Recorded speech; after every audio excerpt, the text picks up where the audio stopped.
और केदारनाथ की पैदल मार्ग में आई भीषण आपदा में हजारों यात्री फंसे हुए हैं। ऐसे में पिछले 4 दिनों से लगातार चल रहे रेस्क्यू अभियान के दौरान एसडीआरएफ ने अभी तक आपको बता दें कि 5,000 से ज्यादा यात्रियों का सकुशल रेस्क्यू किया है। हालांकि बारिश के चलते रेस्क्यू अभियान में एसडीआरएफ जवानों को मुश्किलों का भी सामना करना पड़ रहा है, लेकिन उसके बावजूद भी लगातार रेस्क्यू अभियान जारी है। शनिवार को भी देर शाम तक चीड़वासा हेलीपैड से फंसे हुए यात्रियों का रेस्क्यू किया गया। एसडीआरएफ कमांडेंट मणिकांत मिश्रा ने बताया कि मौसम खराब होने के चलते रेस्क्यू अभियान में काफी दिक्कतें हो रही हैं। उसके साथ भी वाली में फंसे यात्रियों को चीड़वास हेलीपैड से रेस्क्यू किया जा रहा है।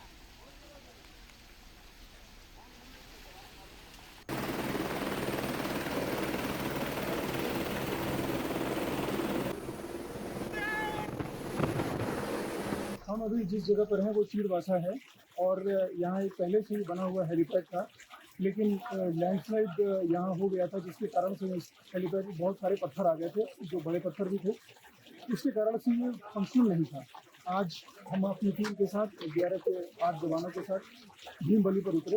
भीमबली से यहाँ हम पहुँचे, ये करीब 2.5 किलोमीटर का रास्ता है और यहाँ के हेलीपैड को हमने क्लीन किया। इसके जितने बड़े पत्थर थे सब बाहर किए इससे, और हेलीपैड को हमने जो यहाँ टूरिस्ट फंसे हुए हैं उनको वापस सुरक्षित स्थान पर ले जाने के योग्य बना दिया।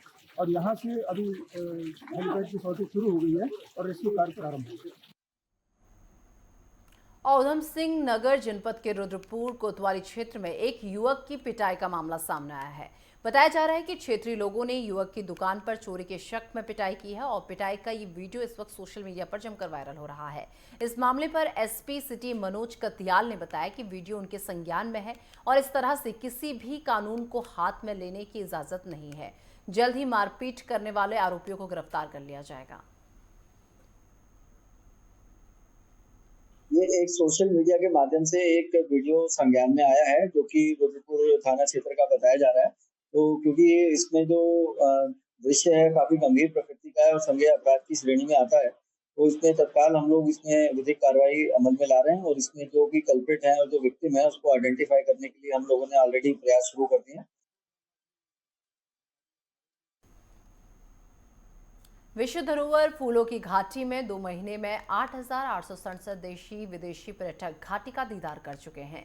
फूलों की घाटी में यही वो समय होता है जब घाटी में विभिन्न प्रजाति के 350 से अधिक प्रजातियों के फूल खिले होते हैं और फूलों की घाटी 1 जून को पर्यटकों के लिए खुल गई थी। घाटी में जून और जुलाई महीने में 8,867 देशी विदेशी पर्यटक घाटी का दीदार कर चुके हैं। इसमें 8,747 भारतीय और 120 विदेशी पर्यटक शामिल हैं। तो देखिए, फूलों की घाटी इस वक्त खुली हुई है और ऐसे में तमाम पर्यटक यहाँ पर पहुँच रहे हैं। कई देशी पर्यटक हैं तो कई विदेशी पर्यटक भी यहाँ पर पहुँच रहे हैं और इस फूलों की घाटी का लुत्फ उठाते हुए नजर आ रहे हैं। और इस समय पर आप देख सकते हैं जिस तरीके से सावन का महीना है, तो ऐसे में फूल भी जो है पूरी तरीके से खिल चुके हैं और फूलों की घाटी का नज़ारा इस वक्त कुछ और ही है। केदारनाथ सीट के उपचुनाव की भले ही अभी कोई घोषणा ना हुई हो, लेकिन बीजेपी अपनी तैयारियों को अंतिम रूप देने में जुट गई है। क्षेत्र में माहौल बनाने के लिए सरकार ने 5 मंत्रियों की ड्यूटी लगाने की तैयारी की है। प्रदेश प्रवक्ता विनोद सुयाल ने कहा कि उत्तराखंड में केदारनाथ सीट पर उपचुनाव होना है, लेकिन अभी उत्तराखंड में आपदा की स्थिति बनी हुई है और सभी मंत्री और नेताओं की आपदा क्षेत्र में ड्यूटी लगाई गई है। स्थितियां सामान्य होने के साथ ही सभी नेता और मंत्री केदारनाथ उपचुनाव की तैयारी में लग जाएंगे।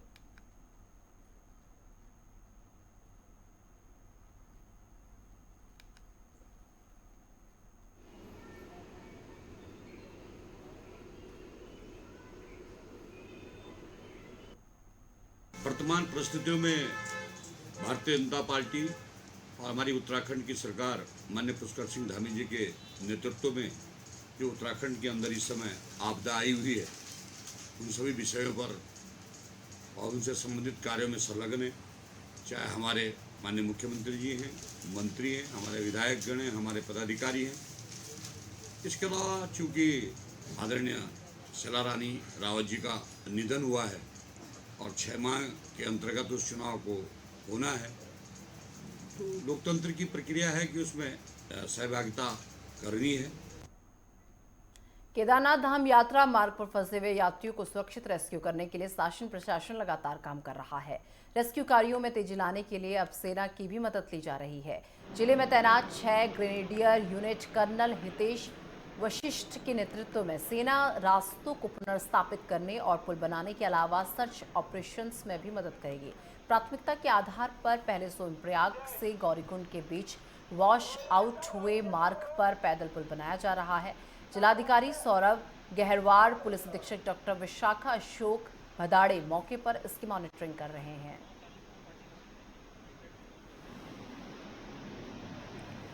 उत्तराखंड के रुद्रप्रयाग से ये तस्वीरें आपको दिखा रहे हैं, जहां पर लगातार सेना के जवान रेस्क्यू में लगे हुए हैं और लगातार वैकल्पिक रास्ता बनाने में वे जुटे हुए हैं।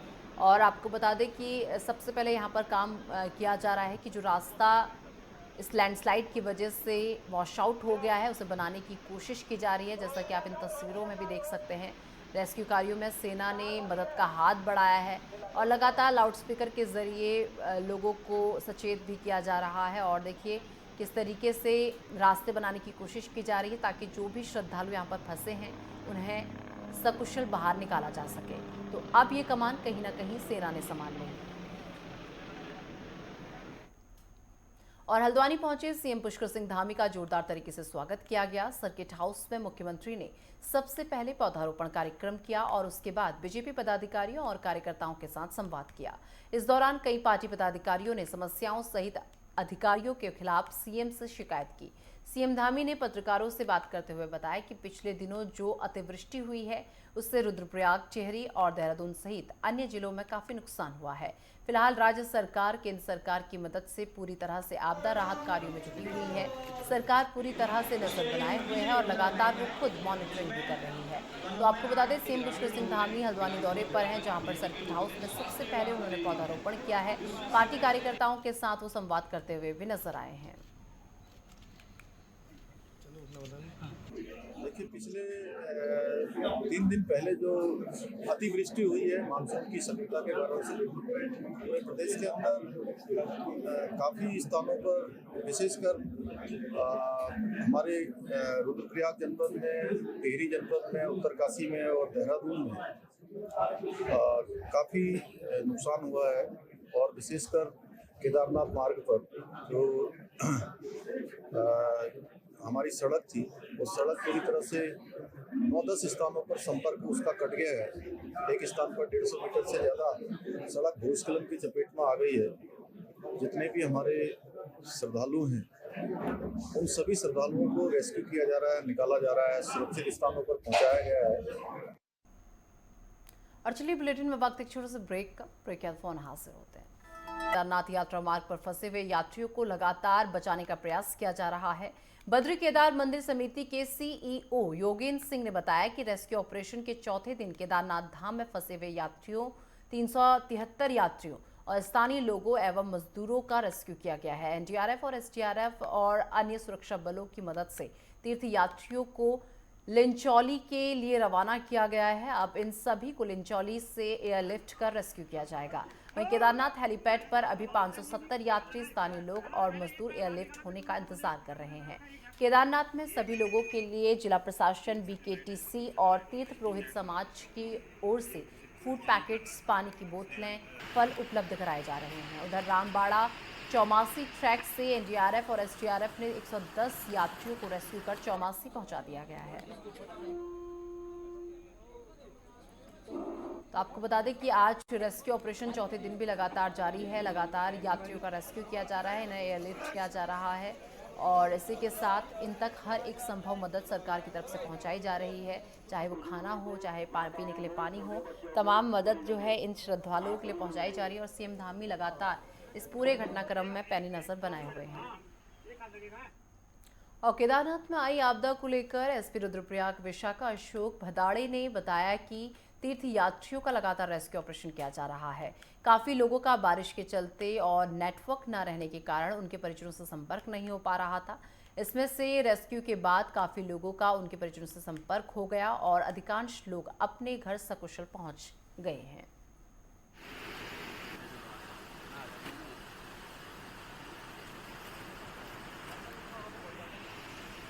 तो देखिए ये तस्वीरें उत्तराखंड की हैं जहां पर आप देख सकते हैं कि कितनी बुरी तरीके से यहाँ पर लैंडस्लाइड हुआ है, क्योंकि अक्सर जब भी बारिश का या मानसून का महीना रहता है तो इस तरीके की तस्वीरें अक्सर पहाड़ों से देखने को मिलती है और ऐसे में पहाड़ दरकते हुए सीधा राष्ट्रीय राजमार्ग पर आ जाते हैं और जिसकी वजह से हालात बेकाबू हो जाते हैं। भारी बारिश की वजह से काफ़ी जगह पर लैंडस्लाइड हुआ है और उसकी वजह से रोड भी क्षतिग्रस्त हुई है। लगातार जो है उसके लिए रेस्क्यू ऑपरेशन जो है वो चलाया जा रहा है। काफ़ी लोगों का जो है क्योंकि नेटवर्क कनेक्टिविटी ना होने की वजह से और बारिश की वजह से अपने परिवारजनों से संपर्क नहीं हो पा रहा था, परंतु जब उनका रेस्क्यू किया गया तो काफ़ी लोगों ने अपने परिवारजनों से संपर्क भी किया हुआ है और काफ़ी लोग अपने घरों पे जो है सकुशल पहुँच भी गए हैं। कुछ जगह पे ऐसी सूचनाएं चल रही है कि काफ़ी लोग मिसिंग हैं, तो जितने भी लोगों की हमारे पास सूचना आई है वो ऑलमोस्ट सभी लोग अपने घरों पे जो है वो पहुँच गए हैं। तो किसी भी तरह की ऐसे अगर कोई भ्रामक सूचनाएं फैलाता है तो उसमें विश्वास न करें। अगर आपका परिवारजनों से संपर्क नहीं हो रहा है तो पुलिस से जरूर संपर्क करें। जिला प्रशासन और पुलिस प्रशासन जो है प्रयास में आपके सहयोग के लिए है। आप जो आपके परिवारजनों से संपर्क नहीं हो पा रहा है उसका कारण ये हो सकता है कि मौसम खराब होने की वजह से या कनेक्टिविटी ना होने की वजह से ये स्थिति बनी हुई है। तो किसी भी तरह की भ्रामक सूचना नहीं। हरिद्वार में कांवड़ मेला संपन्न हो गया है। यात्री वापस जा चुके हैं लेकिन अपने पीछे कूड़े का ढेर छोड़कर गए हैं। प्रशासन की टीमें कूड़ा उठाने में लगी हैं। स्पॉट को देखिए।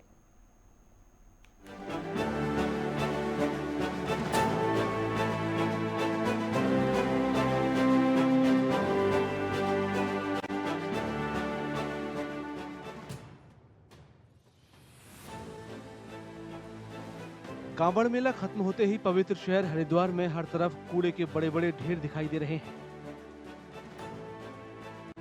शहर के लोगों का दावा है कि मेले के दौरान कचरा लाने वाली गाड़ियां आना बंद हो गईं, जिससे कचरा जमा हो गया। वे प्रशासन से गुहार लगा रहे हैं कि हर तरफ फैली गंदगी को जल्द से जल्द साफ किया जाए।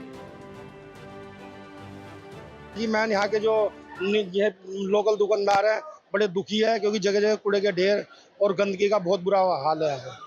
ये पहले ट्रैक्टर आता था, ये कूड़ा उठता था रोड डेली रेगुलर, रात को उठता था, दिन में उठता था जरूर। अब 4-4 दिन हो गए जी मेले में कूड़ा उठाई नहीं जब से डाक कावड़ चली। मैं ये नहीं कहता कि शासन ने साफ सफाई के इंतजाम नहीं किए, लेकिन मैं ये कहता हूँ पर्याप्त इंतजाम होने चाहिए थे। मेला हो जाता है, प्रशंसा लेने वाले लोग प्रशंसा लूट जाते हैं, आने जाने वाले लोग मजा लेते हैं, व्यापारी लोग पैसा कमाते हैं, लेकिन उसका क्या जो शहर में गंदगी छूट जाती है।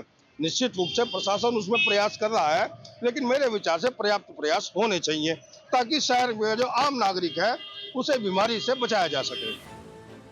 प्रशासन ने भरोसा दिलाया है कि चुनौतियों के बावजूद कर्मचारी पूरे जी जान से शहर को साफ करने में जुटे हैं। कावड़ मेला जैसे खत्म हुआ है तो कल रात को हमारी सारी टीमें काम कर रही थी और आप देख भी रहे होंगे अधिकतम कूड़ा उठाया जा चुका है और जो थोड़ा बहुत बचा हुआ है उसको अगले हम 3 से 4 घंटे में उठा लेंगे। शहर के पूरे क्षेत्र में कई जगह कूड़े के ढेर लगे हुए हैं, इसके लिए क्या करें? देखिए गाड़ी का मूवमेंट जो है भीड़ के चलते हुए थोड़ा स्लो है, तो उसको हम बैचेस में निकाल रहे हैं। जो हम अप्रोच अभी हम अपना रहे हैं उसमें हम कूड़े को कलेक्ट करके एक जगह पे एकत्रित कर रहे हैं और जैसे जैसे गाड़ी का मूवमेंट हो रहा है उसको बैचेस में हम वहां से मूव आउट कर रहे हैं। प्रशासन के मुताबिक 4 करोड़ से ज्यादा शिव भक्त कावड़ मेले के दौरान गंगा नदी से जल लेने हरिद्वार पहुंचे।